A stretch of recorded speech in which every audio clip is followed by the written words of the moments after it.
you brought up Melton. It might be a good segue to talk about Devin Carter. That's what we were going to start. Because he has almost identical measurables as Melton coming out of college. Basically the same height, I believe within a pound weight-wise, and the wingspan is basically the same. So they are, for all intents and purposes, if you're looking at them or looking at Carter from a defensive perspective, you would look at him same general, I'd say, downside as Melton as a defender, but he was a terrific defensive player in college. Yep. Someone that I think what impressed me the most with Devin Carter, going back recently and rewatching a bunch of stuff, is less the point of attack stuff. And I do think the point of attack stuff is good, and more how he operates away from the ball. Yeah. I think his biggest strength defensively is being able to be a disruptive ball hawk type of defender, but rarely feeling like he was someone that he's going off script or he's letting his man get open shots or back cut him. And another thing I really liked watching him on film, he timed his weak side help awesome all throughout the season. Like a lot of times he would bring the late double, and whether it's, poking the ball away for a steal, coming in for a block around the rim as the second man in, he was really good at sensing opportunities to, guys blindsided, which we've seen this with Joel Embiid quite a bit. He's got his back to the basket, defender on his hip, and Carter was great at coming out of nowhere and just balls going the other way and then getting out in transition and making stuff happen there. So I think in terms of the defensive profile, he is by far the best guy in this group in terms of what would work next to Tyrese Maxey. I am concerned about how he scales up. Like, I don't know how many wings he'll be able to defend at his size. And I also think that's a lesser concern than, I don't love his screen navigation. I thought there were a lot of times he's getting bumped off by players, and he was able to recover a decent amount at the college level.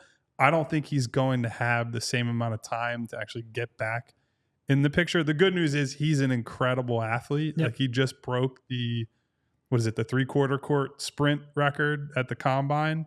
So if he does get rubbed off on these screens, he has the pure quickness, speed, acceleration to get back in the picture and make a play. But that's one of the only concerns I have with him defensively. Everything else I thought was awesome. No, defensively, he's a very projectable defender. And even, like you mentioned, whether or not he can defend wings. He's obviously only 6'3", but he had a 6'9" wingspan. Pretty good strength. I think he has a chance to defend certainly 2 threes, maybe not 3 4s. Yeah. But if you're talking about a 3-position defender, and I have pretty good confidence in both his on-ball and, like Kyle mentioned, off-ball, averaged over a block a game, averaged almost 9 rebounds per game. Like, he's one of the best guard effort. rebounders there is, yeah. Really good off-ball defender. Can probably improve in terms of getting through screens, but I think he has the physical tools to do that. I'm very confident in his defense translating, and I think if you believe in his jump shot, which we'll get to in a second, you probably think he's a surefire top 10 pick. And there's a chance he could end up being a top 10 pick. But I think in terms of defense, and if that shot translates, then I do think he is a top 10 prospect. There is some question on that jumper, though. Like, his first 2 years in college, shot 29% from three-point range, only shot 70% as a free throw shooter, which is solid, but not enough to give you necessarily confidence that the jumper is going to come around. If you watch the shot, it's a slow release. It's a little bit of a funky release. I think that has thrown some people off. He did shoot really well this year. 37.7% on almost 7 threes per game. Up the free throws to 75%. Pretty good off the catch. I think he had like a 40% raw, which is like a 60% effective when you factor in a lot of those are threes. Made a lot of improvement.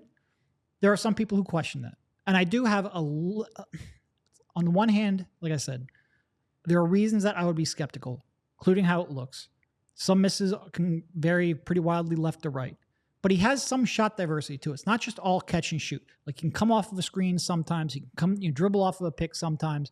I think there's some hope that, and I think maybe the best indicator, or at least reason for hope, is that everyone you talk to is he's an exceptionally hard worker. Yeah. And players like that who have those kind of tools and work on the jump shot, will it ever be great? I don't know if it'll ever be great. I don't think he'll ever be a primary initiator, in part because of the scoring, but in part because he's not really that kind of a guard. He's not that kind of distributor and playmaker. But I think his jump shot will improve enough to be playable. And if he's playable and solid as a jump shooter, then I think the defense is enough that I think he'll be a contributor on a lot of good teams. But I also don't think he's going to be here at 16. Even with all that, his stock has risen, though, as you talk about that. And there are a lot of rumors that he got a promise somewhere in the lottery. Right. So with all of that, and you look at where he is in, as much as we talk about younger players where guys are being drafted from overseas or freshmen out of school, this guy is an upperclassman, and he has gotten better every year. And when you also see someone like Tyrese Halliburton with his shooting, and we've seen so many over the course of the years that have these weird types of the shot releases that they have where they are definitely being questioned. And when guys like that do succeed in the league, though, some of that stuff just kind of goes away, especially when you do have the reputation of being a hard worker. You're not settling for anything. You're definitely trying to improve and get better at so many different aspects of your game. That stuff may still come into play. And again, as you said, there may have been some information out there about him moving up quickly because he had some sort of information from the league that he is somewhere in a certain range for a promise. Looking at him at 16, if he were there, again, beginning of all this, he was around that range. Yes. One of the reasons why you wrote about him at allphly.com. If you missed that, go check out Kyle's piece at allphly.com. And writing about Devin Carter is one of the early pieces as we get ready for the draft. Do you see him translating into that starter type, though, as we compare him to Melton? Looking at the offense maybe being a question, but the defenses could be so good that some teams might project him as that. Yeah, and look, so if you come in and can defend, and I think he's a rare young guy who will come in and he'll have some level of defensive value right away. That gives you a path to playing time. Yes. That is always helpful with a lot of these guys we're going to talk about are one-sided type players. Yep. And so if you're, Rob Dillingham, for example, and your shot's not falling, you're getting stuck on the bench, especially on a team. This is where situation matters too, right? These guys have to come in and be productive right away, because if not, you're on a team that has a fan base that is complaining that, well, they haven't gotten to the conference finals, and Nick Nurse is not going to spend tons and tons of time on guys who are not helping them win right away. And so Carter, in that respect, has the most clear path to immediate and consistent playing time. I just don't think he'll be there when they end up picking. Yep. We all silly like the mayor.